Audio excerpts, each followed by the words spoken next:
마태복음 11장 25절로 30절입니다. 그때에 예수께서 대답하여 이르시되 천지의 주제이신 아버지여, 이것을 지혜롭고 슬기 있는 자들에게는 숨기시고 어린 아이들에게는 나타내심을 감사하나이다.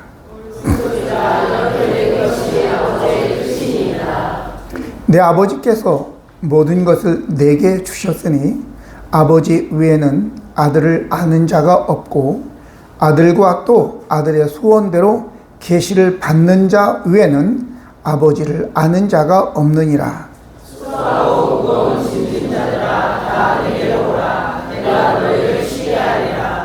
나는 마음이 온유하고 겸손하니 나의 멍에를 메고 내게 배우라. 그리하면 너희 마음이 쉼을 얻으리니.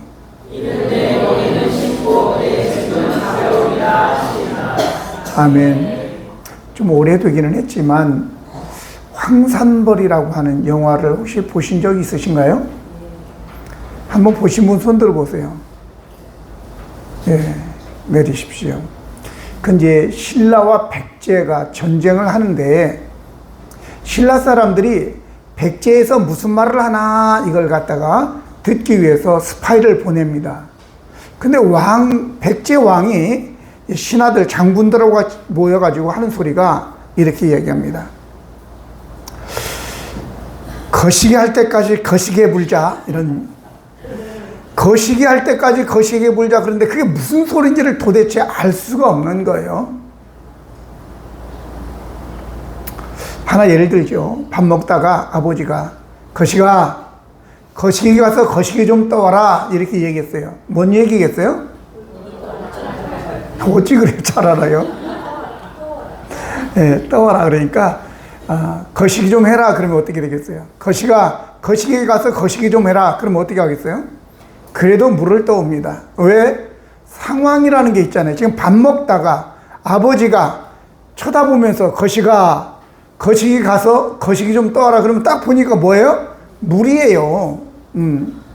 하나의 공동체 안에서는 서로 다 알고 있는 겁니다. 거시가 해도. 그래서 이 거시기에는 100가지, 10,000가지의 뜻이 있다고 그래요. 그런데 왜 이 말씀을 드리느냐? 오늘 본문에 보면 25절에 천지의 주제이신 아버지여, 이것을 지혜롭고 슬기 있는 자들에게는 숨기시고 라고 하는 이것을입니다. 이것이 뭐예요 도대체? 이게 거시기입니다. 이것이 거시기라 그 말이죠. 근데 이걸 이해하는 사람도 있고 이해하지 못하는 사람도 있다는 거죠. 오늘 이것을 우리가 알지 못하면 오늘 설교 이 본문 전체를 우리가 이해할 수가 없는 거예요. 성경에서 중요하게 우리가 성경 해석에서 중요한 것은 문맥입니다. 문맥. 우리가 이 공동체 공동으로 함께하는 것들을 우리가 중요한 것처럼 문맥이라고 하는 것은 성경 해석에 굉장히 중요한데 그럼 이것이 뭐냐? 이것을 앞에를 돌아봐야죠. 바로 세례 요한이 자기의 제자들을 보내요. 예수님에게 오실 그이가 당신입니까? 이렇게 물어보잖아요. 또 예수님께서 이 세상을 무엇으로 비유할꼬? 그러면서 장터에서 친구를 향해서 피리를 불어도 쟤들이 춤을 추지 않는다 이렇게 얘기합니다. 이거는 혼인잔치라고 제가 말씀을 드렸어요. 하나님 아버지께서 신랑이신 예수 아들의 혼인잔치를 열어서 사람들을 초청해서 지금 춤을 춰야 되는데 반응을 하지 않는 거예요. 그러니까 여기에서 이야기하는 것은 바로 예수 그리스도가 이 혼인잔치에 하나님의 아들이시라는 거죠. 또 뿐만 아니라 거기에 많은 권능을 행하셨다. 이거 사람이 할 수 있는 부분이 아니에요.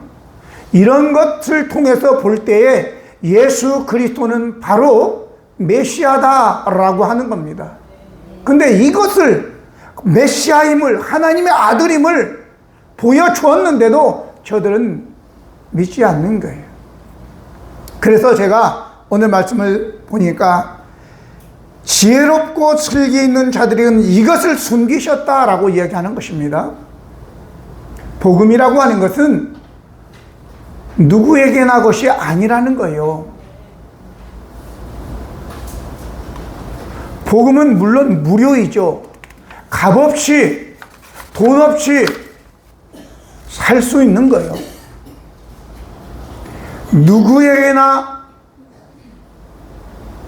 누구나 살 수 있다고 해서 무료라고 해서 그것이 싸구려는 아닙니다. 어머니들이 자녀를 생산할 때 그냥 생산만 하는 게 아니잖아요. 남자와 교제하는 기간에 부모들로부터 핍박을 받게 되죠. 저런 놈하고 왜 사귀냐, 네가 뭐가 부족해서 막 그러면서, 또 여성들은 그 모성애가 있어가지고 좀 못난 사람, 부족한 사람을 또 그렇게 좋아하더라고. 나를 봐도 그렇더라고. 나를 봐도. 응? 내가 똑똑했으면 우리 아내가 아마 나를 선택하지 않았을 거예요. 물론 내가 선택했지만. 혼자서도 잘하는데 뭐. 근데 여자들은 좀 부족한 사람이 있으면 내가 좀 도와주고 싶어서 그렇게 하는 마음들이 있더라고요. 그런 부모의 핍박 속에서 결혼을 해가지고 임신을 했는데 그것도 5년, 6년이 되도록 또 안 되네. 이삭 같은 경우에도 굉장히 오랫동안 24년 동안 임신이 안 됐잖아요. 그런데 그리고 난 다음에도 임신 후에도 9달 동안 입덧을 하고 고생을 하죠. 애를 낳는 동안에 생명을 담보하여, 어머니의 생명을 담보하여 애를 출산하잖아요. 이게 무료이지만 그러나 이게 값싼 것이 아니잖아요. 생명은 어떤 얼마만큼의 돈을 주고도 절대 살 수 없는 게 생명 아니겠습니까? 그러니까 이 복음은 무료이지만 싸구려는 아니다라고 하는 것이죠. 온 천하를 주고도 살 수 없는 것이다 라는 것을 우리는 알아야 될 줄 압니다. 그런데 이 복음이 지혜롭고 슬기 있는 자들에게는 감추어졌다 이렇게 얘기하고 있잖아요. 복음이라고 하는 것, 하늘나라 하나님, 죄, 이런 것들은 영적인 것이기 때문에 우리의 이성으로 알 수 있는 부분이 아닙니다. 그래서 하나님께서 열어주지 않으면 볼 수 없어요.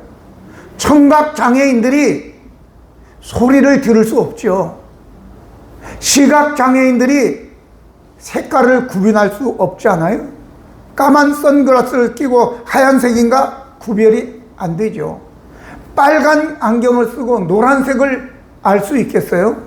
그러듯이 세상의 욕심으로 가득 찬 인간들은 예수님을 보고도 분명히 메시아인데도 안 보이는 겁니다.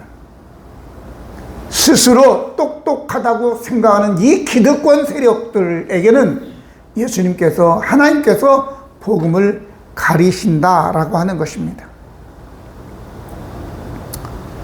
두 번째는, 그런데 그때 예수께서 대답하시되 천지의 주제이신 아버지여, 이것을 지혜롭고 슬기 있는 자들은 숨기시고 그리고 어린아이들에게는 나타내심을 감사하나이다 라고 했습니다. 어린아이, 여기에 이 어린아이는 네피오스라고 하는 이 헬라어인데, 네피오스는 말을 못하는 이런 뜻입니다. 말을 못하는. 그러니까 3살, 4살 먹은 애들이 아니에요. 1살, 2살 먹은 애들이에요. 말을 못하니까. 그러면 이 어린아이, 아이의 특징은 뭔 줄 아세요? 무조건적으로 그냥 의지하는 거예요. 의존적으로 사는 거야. 자기 스스로 뭘 해보려고 하지 않습니다. 의존적으로 사는 거죠. 그래서 배고파도 울고, 열이 나도 울고, 기저귀가 꿉꿉해도 울고, 무서워도 울고, 어떤 애들은요 잠이 안 와도 울어요. 졸려도 우는 애들이 있어요. 그러면 부모가 다 알아서 해주는 겁니다. 우리 스스로가 뭔가 해보려고 힘을 쓰는 거 참 독립적이고 좋은 것 같지만 하나님과 나 사이에서 내가 나 스스로 뭔가를 해보려고 하는 것은 그거는 아니에요. 뭔가 애들이 이제 자라가게 되면 자기 스스로 해보려고 하잖아요. 가끔 그런 예를 들죠. 애들이 뒤뚱뒤뚱 걷다가 조금 걸을만 하면 이제 부모들이 어디를 갈 때 손을 잡아주면 손을 딱 부리칩니다. 지 혼자 걸어가겠다 그 말이죠. 그리고 얼마 안 가면 넘어져서 무릎에 피가 나죠. 그러면 또 잉잉거리고 울지요. 여러분, 이게 인간인데, 그래서 어린아이의 특징이 의존적이라고 하는 거예요. 우리는 하나님을 의지하고 살아야 될 줄로 믿습니다. 그래서 마태복음 18장 2절 3절 보면 예수께서 한 어린아이를 불러 그들 가운데 세우시고 이르시되 진실로 너희에게 이르노니 너희가 돌이켜 어린아이들과 같이 되지 아니하면 결단코 천국 못 들어간다, 이렇게 얘기하는 것입니다. 두 번째 특징은 어린아이는 자기를 낮춥니다. 여기에 보면 이제 마태복음 18장 4절에 그러므로 누구든지 어린아이와 같이 자기를 낮추는 사람이 천국에서 큰 자다, 이렇게 얘기합니다. 두 번째 특징은 자기를 낮추는 거예요. 오늘 여기에 나는 온유하고 겸손하니 라고 얘기하고 있죠. 사람들은 다 자기를 드러내고 높이려고 하는 특성이 있더라고요. 근데 사람만 있는 건 아니더라고요. 가만히 생각해 보니까 맹꽁이, 두꺼비, 이것들이 확 불려가지고 이렇게, 또 그만 아니라 바다에 가면 보거 있죠. 보거도 막 몸을 부풀려가지고 상대방이 자기를 공격해, 나 이렇게 커 공격하지 못하도록 방어 기제를 사용하기 위해서 꼭 합니다. 또 암컷을 유혹하기 위해서 공작 같은 경우는 쫙 펴서 다다다다다 하면서 자기 자랑을 하고 과시를 하죠. 사람만 그러는 줄 알았더니 짐승들도 그러더라고요. 그건 짐승들도 그러는데 사람도 그러죠. 그러니까 자기 과시하고 그런 사람들은 공작이나 보거나 두꺼비 같은 사람이 되겠죠. 오늘 저와 여러분이 분명히 기억해야 되는데, 어린아이는 자기를 있는 모습 그대로를 드러냅니다. 과거에 우리 아내 친구가 있었어요. 근데 언제 한번 경북 영천인가 어디에 이제 그 집에 갔었는데, 저 시골에서 목회를 했었어요. 갔더니 이야기를 하는 거야. 자기 딸이 부부싸움을 하면 가만히 보고 있다가 갑자기 와가지고 한 사람을 따귀를 딱 때린대요. 그러면 그 사람이 잘못한 거래. 딸이 딱 보고 있다가 딱 때린대. 그런데 어린아이들은 순수하기 때문에 안 가리는 거죠. 있는 그대로. 지금 제가 조금 표현이 그런지는 모르겠지만, 어린아이 때는 얼굴에 뭐 안 바르죠. 포장을 안 넣는다고요. 근데 이제 우리 하은이가 조금만 지나가면 이제 제가 뭘 하냐면 화장을 하기 시작합니다. 지금은 안 하지, 하은이? 그때 되면 이제 쟤는 아이가 아니에요.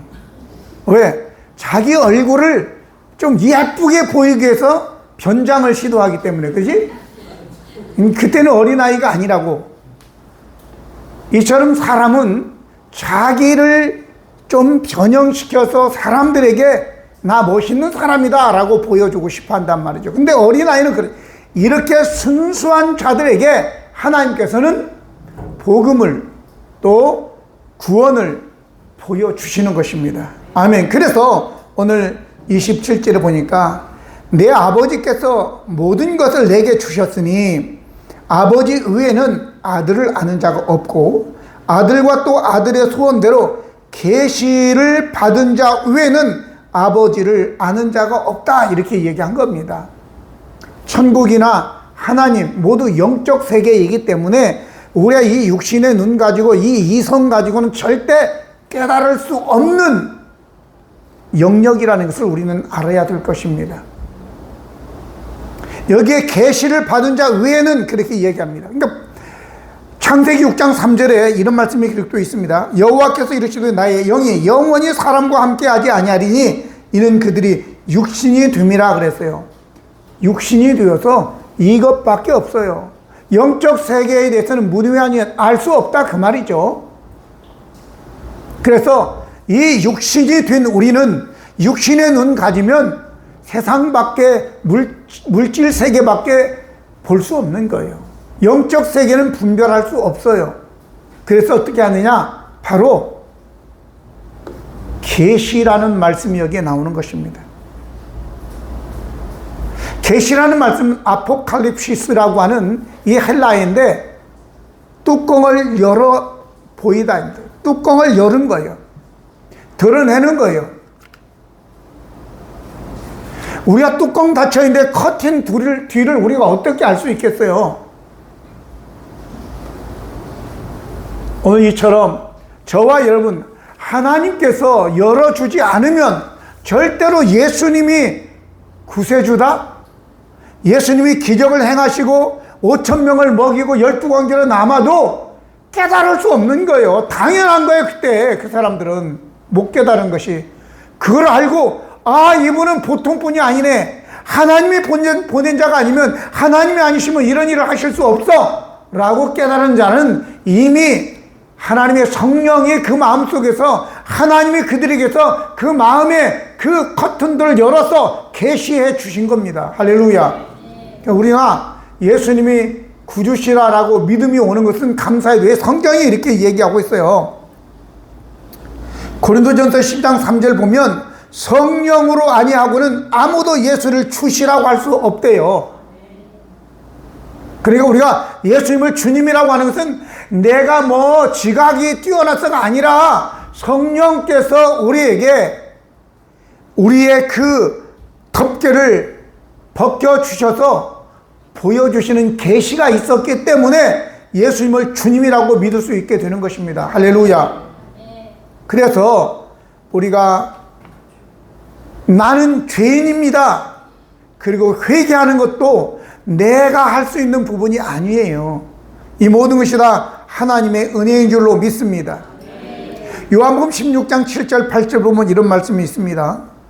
그러나 내가 너희에게 실상을 말하노니 내가 떠나가는 것이 너희의 유익이라. 내가 떠나가지 아니하면 보혜사가 너희에게 오시지 아니할 것이요, 가면 내가 그를 너희에게로 보내리니 그가 와서 죄에 대해서, 의에 대해서, 심판에 대해서 세상을 책망하시리라 그랬어요. 죄에 대해서도 알려주시는 분이 성령님이시라고요. 뿐만 아니라 요한복음 6장 44절에 나를 보내신 아버지께서 이끌지 아니하시면 아무도 내게 올 수 없으니 오는 그를 내가 마지막 날에 다시 살리리라고 말씀하셨습니다. 영생은 하나님과 그가 보내신 이 예수님을 아는 것이 영생이라고 그랬는데 어떻게 그것을 알 수 있느냐? 바로 하나님이 이끌어 주시고 하나님께서 뚜껑을 열어서 보여주셨기 때문이라 라고 하는 겁니다. 그러니까 오늘 하나님께서 이는 마치 천지의 주제이신, 그랬죠. 천지의 주제. 이거는 우주 만물을 통치하시는 것뿐만 아니라 영적 세계, 심리적 세계와 눈에 보이는 모든 물질 세계, 아니 특별히 구원의 세계도 하나님의 주권에 의해서 되어진다, 이걸 말씀하시는 겁니다. 그래서 천지의 주제이신, 그러면 하나님이 다스린다, 그게 아니라 이 말씀을 주님이 하신 것은 바로 구원도 하나님의 주권 안에 있다, 이걸 말씀하시는 거예요. 마지막으로 이제 뒷부분에 이렇게 되어 있죠. 수고하고 무거운 짐진 자들아 다 내게로 오라, 내가 너희를 쉬게 하겠다 라고 얘기합니다. 갑자기 생뚱맞게 이 얘기가 왜 나왔을까? 예, 나와야 돼요. 우리가 삶을 살아가면서 오해할 수 있기 때문에 그런 거예요. 오늘 수고와 무거운 짐을 지지 않은 자가 있나요? 근데 수고와 무거운 짐이 우리에게 있을 때에 어떤 사람은 원망을 하고 이제 조상 탓을 하고 그리고 하나님도 원망합니다. 근데 그게 아닙니다. 수고하고 무거운 짐은 하나님이 내게 오라라고 하는 초대장이에요. 초청장이라고. 아멘. 너 혼자 힘으로 안 되지? 힘들지? 내게 와라고 하는 초청장이라고요. 오히려 많이 가진 자들, 그래서 주님께서는 부자가 천국 들어가는 것이 얼마나 어려운가, 낙타가 바늘구멍으로 들어가는 것이 차라리 쉽다, 이렇게 말씀하시는 겁니다. 왜? 무거운 짐이 없는 것 같아. 근데 주의 짐도 있고 해야겠지만 이거 다 무시합니다. 양심의 짐, 그 사람들은 인정하지 않습니다. 오늘 저와 여러분 분명히 기억해야 될 것입니다. 이 무거운 짐, 수고가 있으면 정상적인 사람은 자기를 돌아보게 됩니다. 왜 내가 이런 무거운 짐을 지고 이런 수고를 하냐?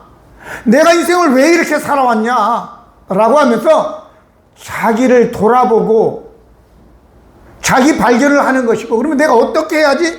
라고 하면서 그 문제를 해결할 방안을 찾는 거죠.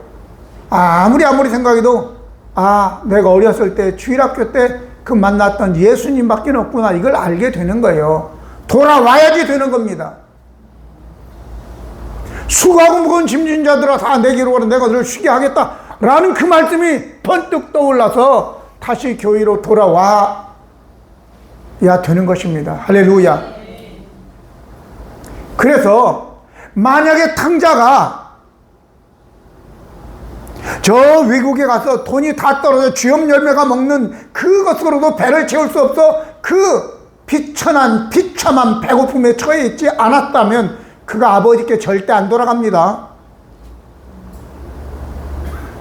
그 비천함이, 그 배고픔이, 이 수고와 무거운 짐이 내가 하늘과 아버지에게 죄를 범했구나, 그리고 아버지에게 돌아가는 초청장이 되었다라고 하는 거예요. 여러분, 지금 여러분 중에 삶에 곤고하고 무겁고 수고하고 도저히 안 풀린다? 다른 방법 있으면 가르쳐 줘 보세요. 저도 그렇게 하게. 예수님 외에는 없습니다. 그래서 이러한 무거운 짐이, 수고가, 곤고가 있다면 예수님께 돌아오십시오. 그래서 시편 50편 15절에 환난 날에 나를 부르라, 내가 너를 건지리니 네가 나를 영화롭게 하리라고 얘기합니다. 환난이 있으니까 부르짖게 되는 거죠. 부르짖으니까 응답해 주시는 거죠. 응답 받으니까 하나님께 영광을 돌리게 되는 거 아니겠어요? 환난을 안 당하는데 누가 부르짖겠습니까? 주님이 또 말씀하십니다. 베드로전서 5장 7절에 너희 염려를 다 주께 맡기라, 이는 그가 너희를 돌보심이라. 안 맡기면 안 돌봅니다. 맡겨야지 돌봅니다. 그래서 수고하고 무거운 짐이 더 이상 우리에게 저주가 아니고 하나님을 원망하고 조상 탓을 할 문제가 아니라 바로 이것이 하나님이 나를 부르시는 초청장이구나, 초대장이구나 라는 것을 여러분들이 아시고 주님께 돌아가십시오.